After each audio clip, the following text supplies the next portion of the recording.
Assalamu alaikum guys, and welcome to another episode of Smile to Jannah. PSG superstar footballer Idrissa missed a football match for personal reasons. But French media and some British media are convinced that he did it because he did not want to support LGBTQ rights.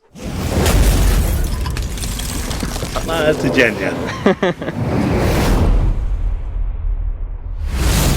More specifically because he didn't want to wear the t-shirt that has the rainbow of the LGBT on it. And now he is being hounded to not only clarify his stance, apologize, even though neither he or his team have confirmed this bit of news. And even be sanctioned. For what? For what exactly? There's no evidence regarding this. And what would he exactly be sanctioned for? For not promoting something that clearly goes against his religious values? Ironically, these are the same people that bang on about freedom of expression and freedom of speech. But when it comes to LGBTQ, amongst other things, freedom of speech can take a back seat, mate. As this Twitter post suggested, this sets a very dangerous precedent. Because Idrissa didn't say anything that can be considered anti-LGBTQ. In fact, he didn't say anything.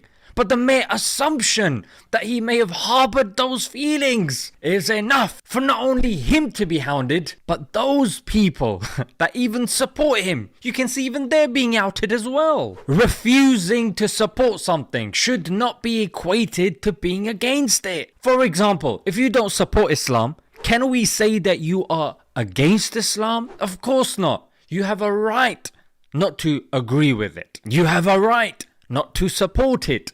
Same should be said for LGBT. So the LGBTQ ideology is riddled with inconsistencies, because it believes in gender binary or gender neutrality, which means there's no such thing as male and female. There's loads of genders, mate. But this causes inconsistencies. Namely, number one, those people that fight for women's rights. How can you do that if there's no such thing as women? And what about those men that identify as females? Does that mean that you're fighting for men's rights instead of females' rights? But they identify as women though. Number two, the L in LGBTQ stands for lesbianism, which is women liking women. But again, it comes back to this point. What if there's no such thing as women? Then how can you promote lesbianism? Number three, biological men who identify as women beating women in women's competitions and also turning up at female changing rooms when they clearly look like men. How can you tell them what they're doing is wrong? So in conclusion, guys, this emphasis on sexuality being considered our identity can be considered as degrading, because what you're doing is you're taking our purpose, you're taking our existence and coalescing it to a mere sexual act. And lastly, guys, confusing little kids as young as 4 about their gender when these little rugrats are confused about what toy to play with next. This can be considered by some to be abusive and even grooming. This smokescreen that LGBTQ uses of freedom, it seems that only a few groups can qualify for this freedom, like LGBT, pro-Israel guys. We fall short and we don't get to qualify for this